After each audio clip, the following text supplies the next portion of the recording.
Bonjour, mesdames, messieurs. Merci de suivre votre émission Point de vue. La modification de la loi sur l'état d'urgence et l'état de siège, le débat sur le statut de la ville ou encore les conclusions du dialogue politique sont les grands thèmes de ce numéro de votre émission donc, du dimanche 27 décembre 2020, 4 jours avant la fin de l'année, une année marquée, impactée jusqu'au bout par la pandémie de coronavirus. Notre invité, Maître Ousmane Sey, vice-président du Haut Conseil des collectivités territoriales. Bonjour Maître, merci beaucoup. Bonjour Omar. Forcément, donc, la recrudescence des cas de contamination du Covid-19 et la situation qu'elle impose nous interpelle tous. Quel est votre commentaire, votre réaction? Oui Omar, c'est un plaisir de vous retrouver dans votre belle émission au Point de vue. Mais avant de répondre à votre question, je voudrais présenter mes condoléances à la communauté de Niassène, qui vient de perdre Seyda Maria Magnas, une femme de l'islam qui a participé à la promotion de l'islam, qui a participé à l'éducation des jeunes. Et je présente mes condoléances attristées au khalife général de Niassène, Mahi Niass, qui est un beau-frère aussi pour moi. Oui. Et je présente mes condoléances à toute la communauté musulmane du Sénégal. Je profite aussi de cette occasion pour présenter mes vœux de Noël à la communauté chrétienne du Sénégal. Et je profite pour présenter d'une manière anticipée mes meilleurs vœux de bonne et heureuse année à tout le peuple sénégalais. Que l'année 2021 nous fasse oublier l'année 2020 à cause de la pandémie. Une année très éprouvée, oui. dont vous parlez. Évidemment, tout le monde parle maintenant de cette pandémie. Je crois que personne ne peut nier l'existence de ce virus au Sénégal, mais dans le monde entier.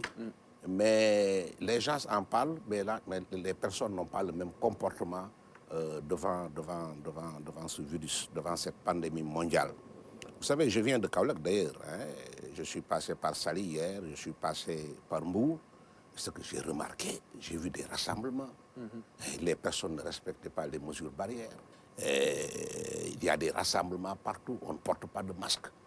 Et je crois qu'il faut faire attention, il faut encore renforcer les mesures préventives. Donc ça justifie la pertinence des mesures de restriction prises par l'État. Absolument. Vous savez, le virus ne se déplace pas seul. Le virus est déplacé par des personnes porteuses de ce virus qui se déplacent et qui contaminent les autres. Donc il faut être vigilant par rapport à nos frontières, souvent nos frontières même aériennes, parce que souvent même il y a des personnes qui rentrent au Sénégal avec des tests falsifiés. Tout cela, je crois que les autorités doivent être vigilantes. Et nous vivons un monde de vulnérabilité. Et la vulnérabilité est différente de la pauvreté. Vous savez qu'une personne peut être riche aujourd'hui et devenir vulnérable le lendemain. Bien sûr. Avec cette pandémie-là, personne n'est à l'abri de la vulnérabilité. Récemment, d'ailleurs, une étude de la Banque mondiale nous fait savoir que plus de 100 millions de personnes avec cette pandémie vont tomber dans la vulnérabilité. Donc moi, je salue l'initiative d'abord du président de la République d'anticiper. Parce qu'il faut se conformer au contexte actuel, au contexte de la pandémie. Mais il n'y a pas simplement la pandémie, il y a les autres catastrophes. Il y a le dérangement du climat, il y a des incendies partout. Si vous suivez l'actualité sur le plan mondial, il y a des inondations partout, nous en avons connu. Donc il faut faire face à des catastrophes naturelles, à des calamités.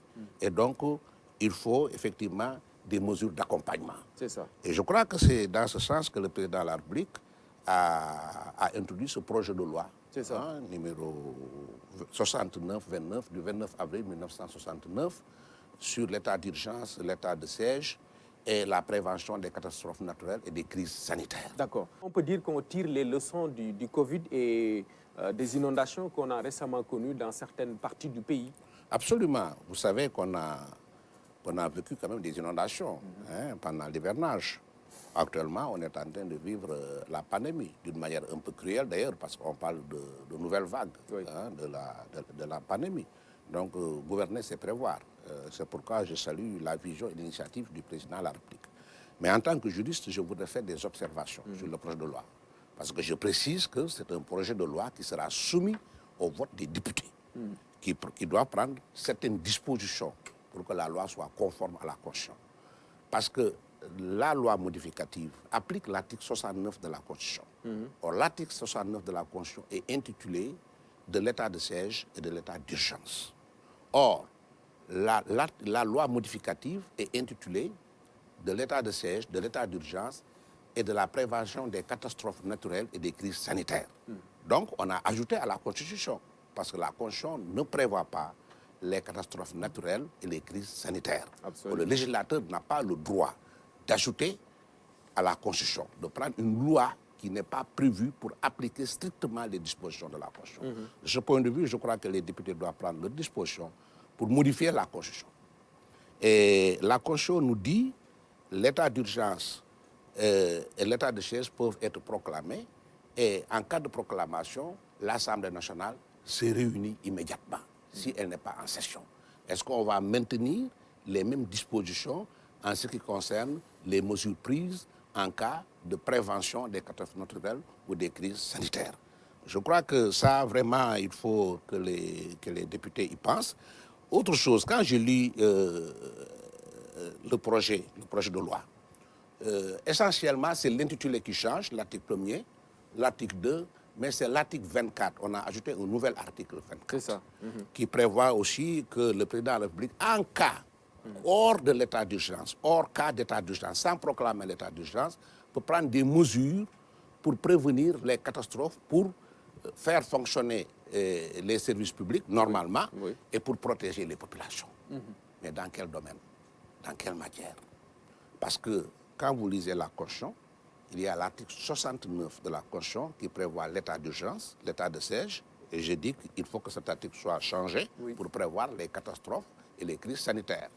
Mais aussi, il y a l'article 77 de la Constitution qui prévoit la loi d'habilitation. Pourquoi? Parce que dans la Constitution, il y a le domaine de la loi. Les libertés publiques, les libertés cultes, la propriété extra, ça c'est du domaine de la loi.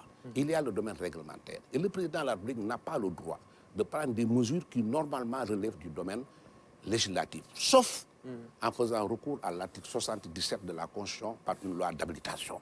Mais dans le cadre de l'article 69, on ne dit pas si pour prévenir les catastrophes naturelles ou bien les crises sanitaires, le président de la République peut être habilité d'office à prendre des mesures qui normalement relèvent du domaine législatif. Il faut qu'on le précise. Parce que si on considère la loi de 69, qu'on veut modifier, cette loi précise d'une manière limitative les mesures que le président de la République peut prendre ou faire prendre par ses ministres en cas d'état d'urgence ou d'état de siège. Ces mesures sont limitativement énumérées. On vous a dit qu'on doit préciser la nature des mesures. C'est ça. Est-ce que ce sont les mêmes mesures limitatives que le président doit prendre pour prévoir les catastrophes naturelles et les crises sanitaires? Je ne le crois pas. Sinon, on n'aurait pas besoin d'ajouter les préventions des catastrophes ou des crises sanitaires. Il y a d'autres mesures pour prévenir les catastrophes que le président va prendre. Est-ce que ces mesures sont du domaine de la loi ou non? Parce que si ces mesures sont du domaine de la loi, je crois que cette loi ne peut pas permettre au président de la République de prendre de telles mesures. D'accord. Il faut qu'il fasse recours à l'article 77. Pour permettre à ceux qui nous regardent d'être plus imprégnés, je lis intégralement cet article 24 dont il s'agit. En cas de survenance de situations de catastrophes naturelles ou sanitaires, il est donné à l'autorité administrative compétente, sans que soit proclamé l'état d'urgence ou l'état de siège, pouvoir de prendre des mesures visant à assurer le fonctionnement normal des services publics et la protection des populations. Ces mesures peuvent notamment consister à l'instauration d'un couvre-feu ou en la limitation des déplacements sur tout ou partie du territoire national pour une durée d'un mois renouvelable une fois. Ce qui change Qu'est-ce qui par change, rapport à la loi modifiée, c'est le délai.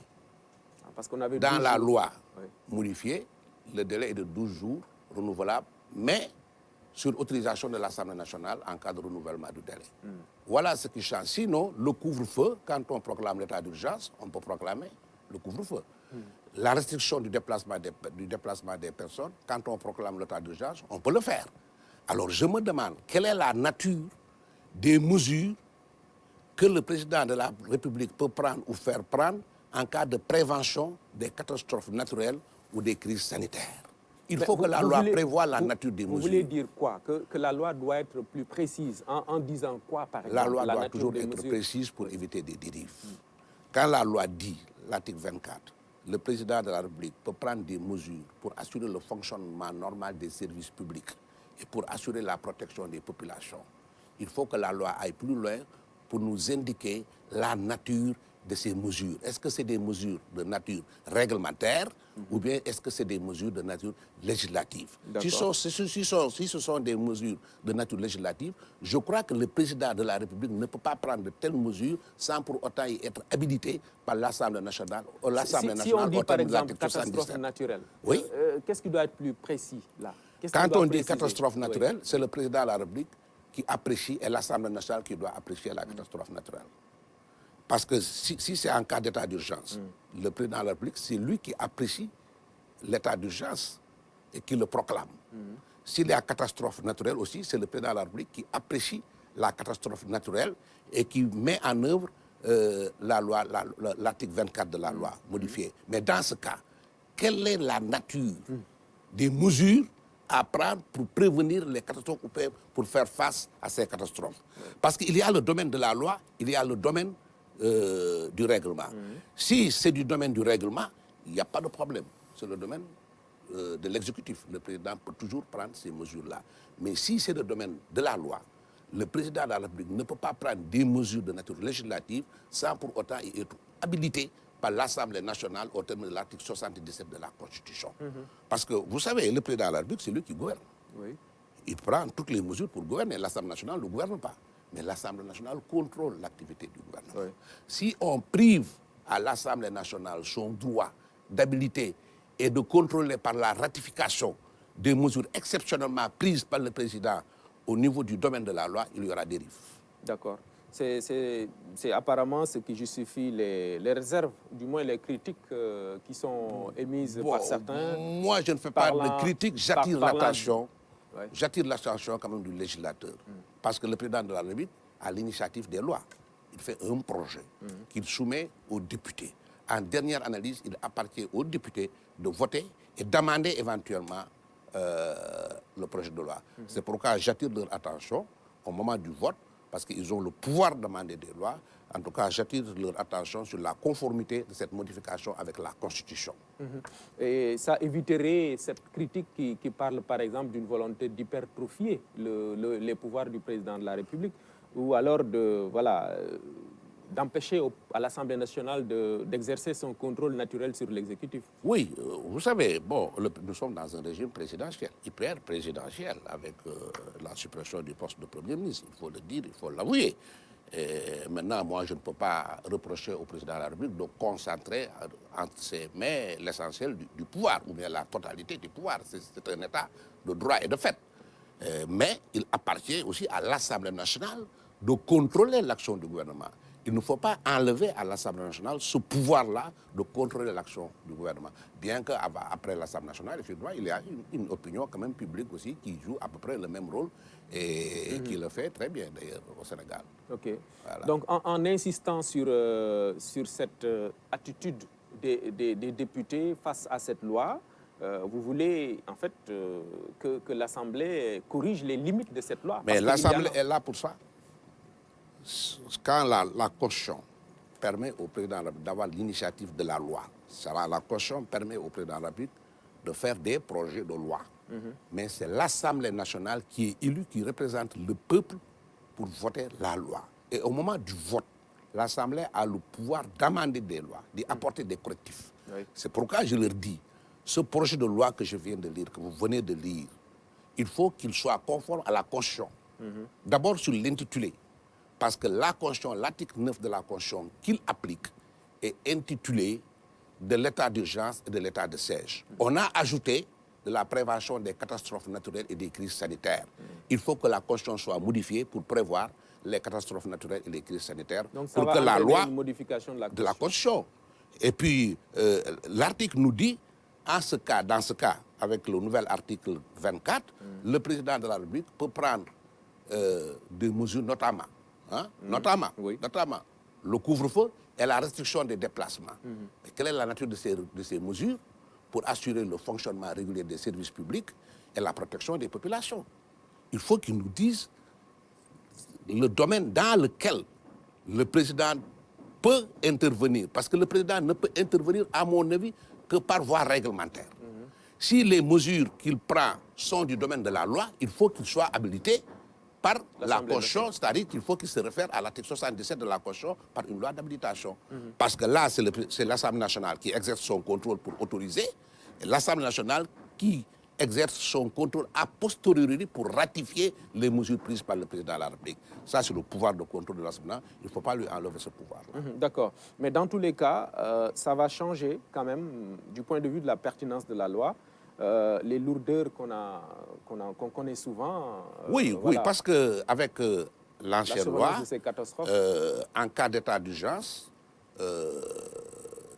le président de la République peut intervenir pour restreindre certaines libertés, certains déplacements. On parle même de tribunal spécial dans la loi de 69, la loi date de plus de 50 ans. Et je vous ai dit que c'est au lendemain des événements de 68. Les lois ne sont pas prises par hasard, ne sortent pas du néant comme ça.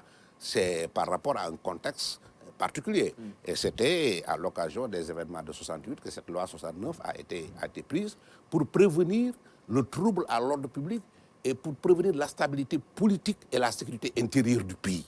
C'était ça l'article 69. Mais maintenant, il y a une évolution.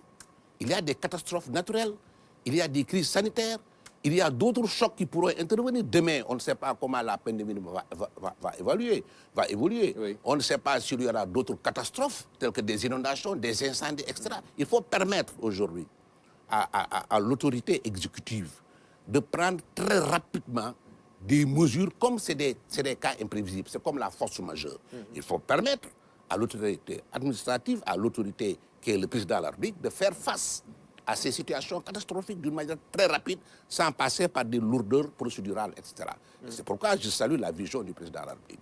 Et je vous l'ai dit, la Banque mondiale même a attiré l'attention des chefs d'exécutif du monde entier sur les mesures à prendre, appropriées, pour pouvoir faire face à des catastrophes, comme les catastrophes sanitaires, les catastrophes naturelles, etc.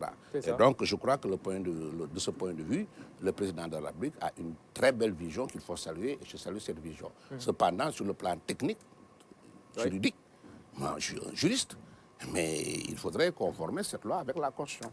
D'accord. Alors, un autre débat, il porte sur le statut de la ville. On se souvient de cette sortie de Mme Aminata Mbengue Ndiaye, présidente du Haut Conseil des collectivités territoriales, sur la sur la question des villes, capitales de région. Débat similaire, si ce n'est pas le même.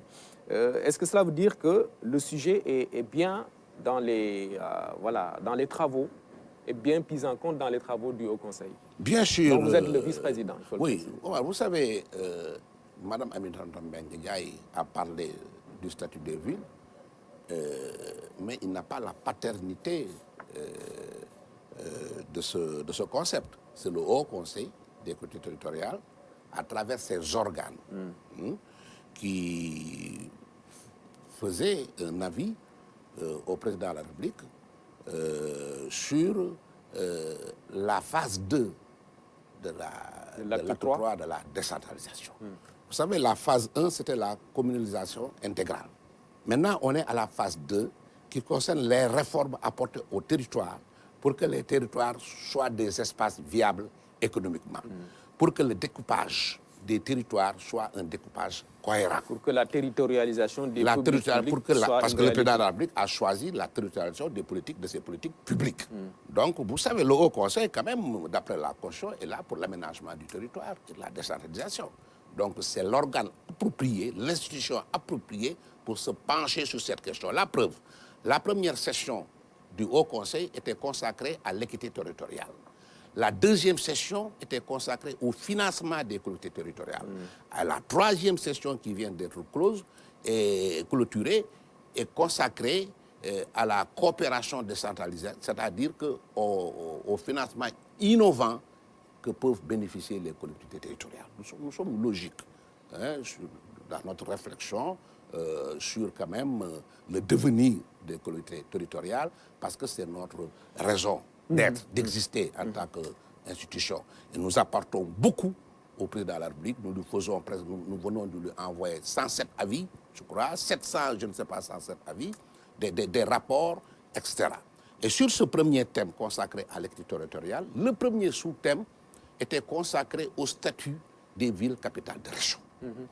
Vous savez, outre les membres du Haut Conseil, qui sont quand même des députés, pour la plupart du temps, des maires de communes, pour la plupart du temps, des experts, nous avons des anciens ministres de la décentralisation, nous avons même un conseil scientifique, il y a des experts de la décentralisation, des anciens ministres, et des professeurs de droit et tout ça, et nous réfléchissons sur la base de textes. Nous réfléchissons sur la base aussi d'autres pays, en comparant le Sénégal avec d'autres pays, comme la Côte d'Ivoire, comme le Bénin, comme le Togo, l'Afrique du Sud, et nous faisons des missions pour aller voir ce qui se passe là-bas par rapport à notre pays. C'est par rapport à tout cela que nous avons fait un avis. Et Dakar a attiré notre attention. Nous avons dit, il y a l'acte 3 de la décentralisation, qui a instauré la communalisation intégrale. Donc toutes les communes sont aujourd'hui des communes d'égale dignité. L'acte 3 prévoit l'intercommunalité, c'est-à-dire que les communes peuvent se rassembler, mais pour faire des activités communes, qui ont un objet commun, etc. Nous avons constaté que Dakar, en tant que commune, a été créée de par la volonté du président de la République, parce que c'est le décret, c'est un décret qui a donné à Dakar son statut de commune. Mais on s'est rendu compte que Dakar, d'abord, n'a pas un territoire, que Dakar était créé comme commune pour mutualiser les différentes communes. Or, aujourd'hui, chaque commune a son budget, a son maire élu. Et que, donc, il y a l'intercommunalité qui leur permet quand même de mutualiser ensemble leurs activités. Nous avons aussi constaté que Dakar est devenu une convoitise politique. Que le maire de Dakar, qu'on le dise franchement, est plutôt préoccupé par des intérêts politiques que pour le développement de la ville de Dakar. Souvent, qu'il soit de l'opposition ou du pouvoir. Et pour toutes ces raisons, nous avons dit qu'il faut changer le statut des villes capitales, et particulièrement Dakar et Diamniadio. Et on nous a fait dire qu'on a dit qu'il faut dorénavant nommer le maire. Nommer le maire. C'est pas vrai, nous ne l'avons jamais dit. Bien que cet état de fait existait au Sénégal. Il y avait des communes dirigées par des administrateurs de communes au Sénégal. Mais ce n'était pas notre idée. Nous avons dit qu'à Dakar, il y a 19 communes. Ces 19 communes sont des communes, les conseils municipaux seront élus, les maires à la tête de ces communes seront élus. Mais Dakar, qui n'a pas de territoire, on a érigé comme ça en tant que commune, de par la volonté du président de la République, on doit en faire une structure administrative avec un budget pour le développement exclusif de Dakar. Et quand on érige Dakar en structure administrative, celui qui sera à la tête de la ville de Dakar, mais ne peut pas être élu. Il sera un fonctionnaire nommé par le président de la République, avec peut-être un conseil d'administration ou un conseil de surveillance, vous l'appelez comme vous voulez, mais en tout cas, nous voulons soutirer Dakar de la vie politique pour qu'elle soit une ville tournée exclusivement pour son développement. Mais est-ce que tout cela va impliquer la disparition de la ville? Dakar peut exister en tant que ville, parce que le problème le débat qui est posé actuellement, c'est ça. Est-ce que la ville, on peut l'appeler ville, en tant qu'entité, est toujours pertinente au moment où on retient deux entités actuellement dans le cadre de la réforme, la commune et le département. Oui, il y a la commune et le département. Soit Dakar peut être intégré dans le département, mais pour nous, dans notre raisonnement, il faut avoir la commune de Dakar, le département de Dakar et la ville de Dakar, mais vous l'appelez comme vous voulez. Ce sera une ville. Dans d'autres pays, comme la Côte d'Ivoire, on l'appelle un district. Dans d'autres pays, le chef de l'exécutif de la capitale est un ministre qui siège au Conseil des ministres. En tout cas, nous avons mis à la disposition du président de la République une réflexion, un avis pertinent, avec des arguments pertinents, pour que le débat quand même soit engagé. J'ai vu que le débat soit engagé, mais je dis qu'il faut un débat sans passion, sans nostalgie. Et j'ai écouté beaucoup de personnes parler de Dakar, bon, avec nostalgie, choix avec nostalgie. La part d'histoire de cette ville assez... C'est ça, oui, c'est normal. Assez symbolique mais les choses évoluent. Oui. Dakar doit évoluer, les communes évoluent. On avait des communes d'arrondissement, maintenant on est des communes intégrales. Il faut que Dakar, les villes évoluent, parce qu'il y a des difficultés. Dakar aujourd'hui est asphyxié. il faut que des structures administratives avec des compétences avérées s'occupent des villes capitales de région et particulièrement de Dakar. D'accord. Vous insistez sur cet aspect-là important, mais dans le raisonnement de ceux qui défendent cette disparition, entre guillemets, de la ville, c'est, vous l'avez dit d'ailleurs, le fait qu'aujourd'hui les communes soient d'égale dignité. Oui. Et qu'aujourd'hui, sur un autre registre, il y a deux entités. Et il faut se conformer à la réglementation. Soit c'est un département, soit c'est une commune. Mais on en a fait une commune. Oui. C'est le problème. Parce qu'on vote pour élire le maire, on vote pour élire les conseillers municipaux. Dakar fait l'objet de convoitises politiques. Aujourd'hui, moi je pense personnellement que Dakar doit se tourner vers son développement intégral au profit des Dakarois et des Dakaroises. Donc, il ne faut plus en faire une commune pour moi. Il ne faut plus en faire un objet politique. Il faut en faire une ville, capitale de région, une ville administrative et veiller à son développement au profit des populations qui y vivent. C'est ça l'objet de notre avis, si vous voulez. Donc, en définitive, vous rejoignez quelque part la position défendue actuellement, mais voilà, peut-être avec quelques différences quand même. Quelques différences. Oui. En fait, nous n'avons pas une position tranchée. Nous avons dit notre objectif, c'est que Dakar soit une ville, capitale, digne de son nom, avec un budget conséquent, mais tourner son budget, un budget d'investissement pour permettre à Dakar d'embellir, d'accueillir les étrangers et d'être une capitale digne de son nom. Pour ce faire, il faut soustraire Dakar de la politique. C'est pourquoi nous voulons un débat technique. Un débat technique. Sauf qu'il n'y a pas que Dakar hein, dans ce débat. Il y a qui est une nouvelle capitale, qui doit échapper aussi à la convoitise politique. Il y a les autres villes comme Guédiawaye, Thiès, Pikine, etc. Tout ça, c'est des villes érigées en ville par le code des collectivités territoriales. Il faudrait qu'on y réfléchisse.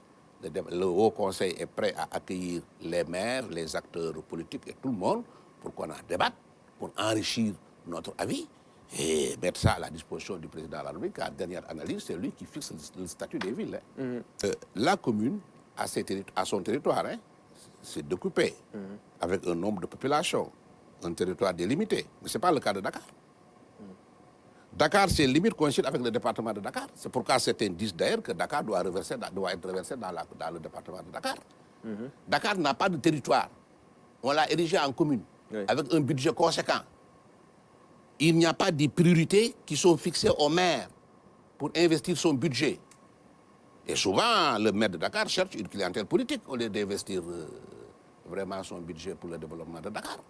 C'est pourquoi on dit que Dakar est là pour mutualiser les communes. Maintenant que toutes les communes sont des communes intégrales, avec la communalisation intégrale, toutes les communes sont d'égale dignité, il y a l'intercommunalité, les communes peuvent mutualiser elles-mêmes le truc, mais Dakar doit être une structure administrative chargée de veiller à cette mutualisation, chargée de venir en appui aux différentes communes d'une manière égale pour effectivement le développement de la capitale. Qu'importe l'appellation, ville. Qu'importe l'appellation, on peut l'appeler ville de Dakar, on peut l'appeler strict, on peut l'appeler autrement, mais que ça soit une structure administrative et non pas une commune. Ou département, quoi. Voilà, une commune parce que Dakar ne peut pas être une commune parce qu'une commune doit avoir un territoire. Dakar n'en a pas.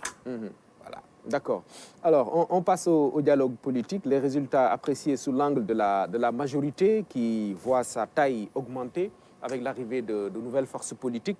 Mais au-delà de cette lecture, quelles sont les vraies conclusions de ce dialogue-là ayant abouti peut-être à ce qu'on voit? Oui, je peux dire en résumé que la commission politique était une commission à part, de par la volonté de l'opposition. Vous savez, après chaque élection, on organise ce que l'on appelle la revue du code électoral. Et cette année, après l'élection de 2019, l'élection présidentielle, quand on a le ministre de l'Intérieur a appelé tous les partis politiques pour s'adonner à la revue du code électoral, c'est l'opposition qui a exigé que cette commission appelée revue du code électoral, sous la tutelle du ministre de l'Intérieur, ça a coïncidé avec l'appel du président de la République au dialogue national après son élection à 58, quelques %. Et c'est l'opposition qui dit nous ne venons pas répondre à l'appel du ministre de l'Intérieur. Nous ne venons pas pour la revue du code électoral. Nous venons pour répondre à l'appel du président de la République, pour discuter de toutes les questions politiques pendant, d'abord les questions électorales, les questions de liberté publique, etc., toutes les questions. Et nous faisons de cette commission non pas une revue du code électoral, mais une commission politique, où tous les partis politiques sont représentés. Toute l'opposition était représentée à raison de 20 par pôle. Il y avait le pôle de la majorité, il y avait le pôle de l'opposition, il y avait le pôle des non-alignés, il y avait la société civile, il y avait les organes chargés du suivi et du contrôle du processus électoral. La majorité, le président de la République, c'est nous qui avons représenté le président de la République, la majorité, Benno Bokk Yakaar, nous avons accepté les propositions de l'opposition. Et nous avons dit qu'on va faire des termes de référence et nous avons discuté point par point ces termes de référence. Nous avons arrêté les termes de référence. Nous avons travaillé pendant presque 1 an. Et sur 27 points, nous sommes parvenus à un consensus sur 25 points. Ces 25 points, c'était d'abord le report de l'élection. Oui. Le 1er décembre 2019, c'était la date de l'élection des élections locales. C'est pour la première fois au Sénégal et dans le monde entier que des acteurs politiques se réunissent, trouvent un consensus pour être d'accord sur le report des élections locales. Et ça a été entériné par l'Assemblée nationale. C'était un point de consensus. Il ne faut pas l'oublier, le report des élections. Nous avons été d'accord, le président de la République a donné son accord à ses plénipotentiaires pour qu'on évalue le fichier électoral et qu'on audite le fichier électoral. La création des partis politiques. Nous sommes d'accord sur de nouveaux critères pour créer un parti politique. Par exemple, il faudra être parrainé par certains parrains au niveau des régions et tout ça. Il faudrait que les congrès des partis soient tenus. Il faut que le parti participe au moins une fois seul ou avec une coalition à des élections. Tout ça, nous sommes d'accord sur ça. Le financement des partis politiques. Nous sommes d'accord sur les termes du financement des partis politiques et des coalitions des partis politiques. L'élection du maire au suffrage universel, 16 adjoints par le conseil municipal, l'apaisement du climat politique. Enfin, nous avons fait une recommandation importante au pouvoir comme à l'opposition, à tous les acteurs politiques, de veiller à l'apaisement du climat social. Même les personnalités qui ont été victimes du retrait de leurs droits civils, politiques et tout ça. Nous avons fait une recommandation pour qu'on trouve une solution à ça. Et c'est dans ce cadre, d'ailleurs, que le président de la République, il avait raison, qui dit que lui, il n'est pas d'accord pour qu'on distingue ses fonctions de président de la République et des fonctions de président de parti. Il n'était pas d'accord pour les deux. Et c'est au cours de ce dialogue que le président de la République, en tant que chef de parti aussi, a pris langue avec certains leaders de l'opposition. Oui. À discuter avec eux au cours des dialogues aussi. Parce que nous étions en train de dialoguer sur des questions précises, mais les chefs de parti donnaient aussi mandat à leurs plénipotentiaires de défendre leur point de vue et de trouver des consensus. Parce que le débat, c'est ça, c'est pour trouver des consensus. Et c'est à travers ces consensus que nous avons obtenu. La commission politique a fait un rapport spécial au président de la République.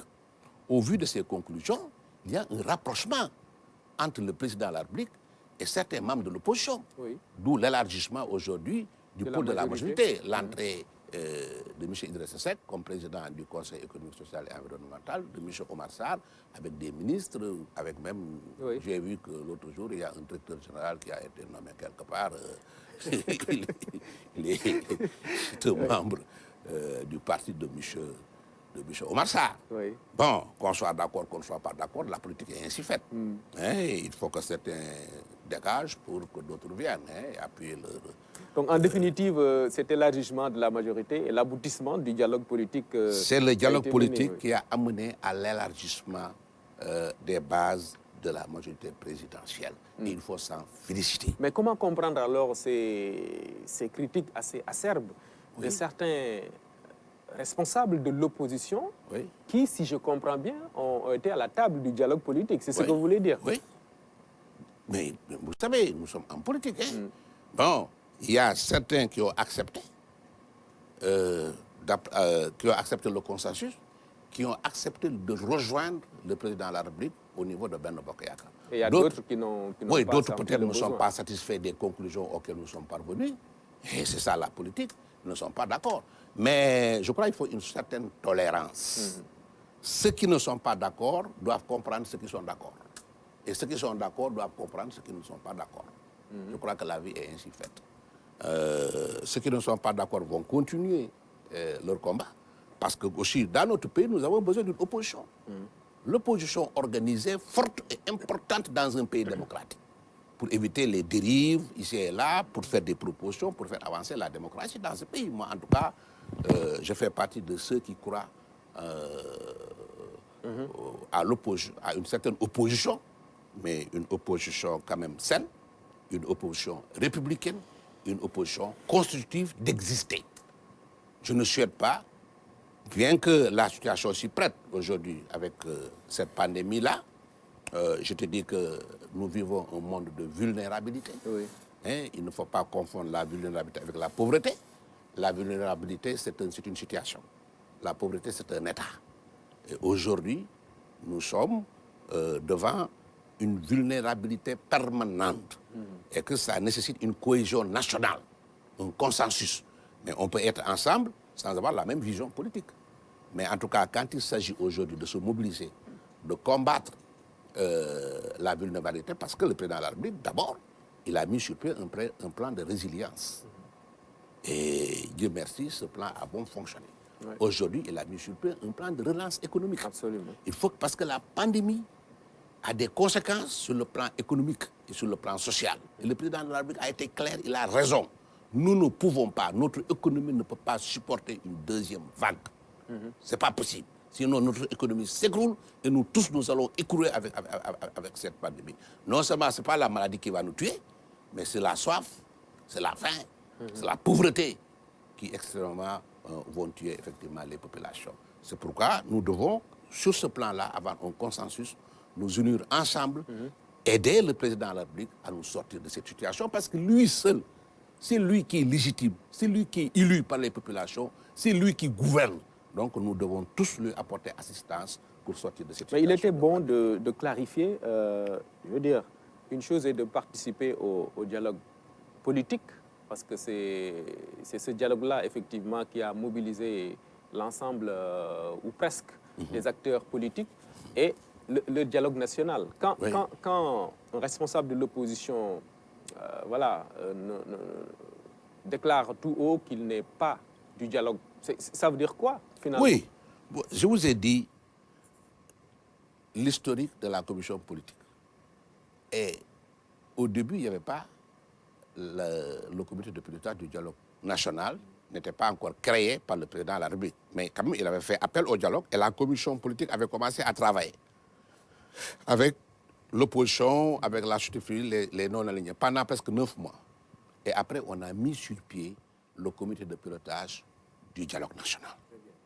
Et quand on l'a mis sur pied, il y a des membres du comité du pilotage du dialogue national qui voudraient que les résultats auxquels le dialogue politique est parvenu soient reversés au niveau de la commission de dialogue national pour que les membres du dialogue national aient leur mot à dire, etc. Ça avait fait débat, il l'avait refusé. Nous avons refusé. Moi, personnellement, je fais partie des premiers membres quand même de la majorité à refuser cet état de fait. Nous sommes des responsables politiques. Nous sommes des plénipotentiaires. Nous avons été mandatés. Pendant 9 mois, nous avons travaillé. Il y avait des confrontations des idées et des arguments au niveau de la commission politique. Nous sommes parvenus à des consensus partiels. Alors, nous voudrions que ces consensus auxquels nous sommes parvenus soient reversés au niveau de la commission du dialogue national pour faire encore l'objet de débats politiques. Donc, notre seul interlocuteur, c'est le président de la République. Notre rapport est destiné au président de la République, même si nous acceptons d'être arrimés comme commission au niveau du dialogue national et que nos rapports passent par le président du comité du dialogue national, M. Famara Sagna, mais pour être remis directement au président de la République. C'est ce que nous avons fait. Nous avons remis notre rapport spécial au président de la République. Donc les blocages et qui est en train d'en tirer les conséquences. Les blocages qu'on a évoqués récemment ne concernaient pas la commission politique du dialogue national. Non, la commission politique a travaillé sereinement, normalement. Nous avons fait un rapport spécial dans lequel nous avons résumé les points d'accord auxquels nous sommes parvenus et 2 points de désaccord que nous avons remis au président de la République. Nous avons créé un comité de suivi. Moi, j'en fais partie. C'est 3 représentants par pôle. Et nous sommes en train de nous atteler à l'audit du fichier et à l'audit du processus électoral. Récemment, nous avons déjà choisi les experts internationaux de par un cabinet d'ailleurs indépendant que nous avons choisi avec le financement de l'USAID. Et nous avons déjà recruté les experts. Et au mois de janvier, nous allons commencer l'audit du fichier. Et l'audit du processus électoral va suivre. Donc, il y a des conclusions que nous avons suspendues pour le moment, des points que nous avons suspendus en attendant le rapport sur les conclusions de l'audit du fichier et du processus électoral pour nous prononcer. Par exemple, la gestion des élections par une personnalité indépendante, etc. Bon, et même la date de ces élections. Mais la date même des élections locales est suspendue aux travaux de l'audit du fichier et de l'audit du processus électoral. Il faut qu'on le dise, il faut que l'opinion comprenne que l'opposition a revendiqué, c'est l'opposition qui a voulu qu'on audite le fichier, qu'on audite le processus électoral. Ça va durer 120 jours, l'audit du fichier. Nous avons accepté, nous avons entamé le processus. Or, on ne peut pas auditer le fichier et tenir des élections. Pas possible. Oui. On ne peut tenir les élections qu'après l'audit du fichier. L'opposition a accepté le dialogue politique. Nous sommes arrivés à des consensus. On ne peut pas organiser des élections locales sans pour autant que le président de la République mette en œuvre les conclusions auxquelles le dialogue politique, la commission de dialogue politique est parvenue. Donc la date des prochaines élections est suspendue à tout ça. Ça, il faut que ça soit clair. On ne peut pas déterminer cette date sans pour autant qu'on termine l'audit du fichier et que le président de la République mette en œuvre les consensus de la commission. Et tout cela, de votre point de vue, va prendre combien de temps? 1 an ou 2 ans. 1 an ou 2 ans? Ah, mais je ne sais pas, moi, je ne peux pas le dire exactement, mais moi, j'ai l'habitude de travailler sur ces choses-là. Ça va prendre du temps. Facile. Ça va prendre du temps. Ça prend du temps. Il faut dire la vérité quand même aux populations. Il faut dire la vérité à l'opinion. Ce n'est pas une exigence du pouvoir, c'est une exigence de l'opposition et nous sommes d'accord pour la transparence, pour la démocratie. La démocratie a un prix et le dialogue aussi a un prix. Alors, il faut l'accepter et attendre que les conclusions soient prises et puis après on va fixer la date des élections. De toute façon, les élections locales ne sont jamais tenues à date fixe. Oui. Mais dorénavant, nous nous sommes prononcés au niveau de la commission politique sur le respect du calendrier républicain. Ouais. Et à partir de 2024, on va vraiment essayer de stabiliser tout cela. Voilà. Merci beaucoup, Maître, d'être venu à cette émission. Hein. Merci beaucoup. C'est un plaisir pour moi. C'est le dernier numéro de cette année 2020. Nous nous retrouvons l'année prochaine, en 2021, en souhaitant que cette année-là soit meilleure que celle qui se termine, parce que ça a été une année extrêmement difficile pour le monde entier. Merci, mesdames, messieurs, d'avoir suivi et tous nos voeux de bonnes et heureuses années. «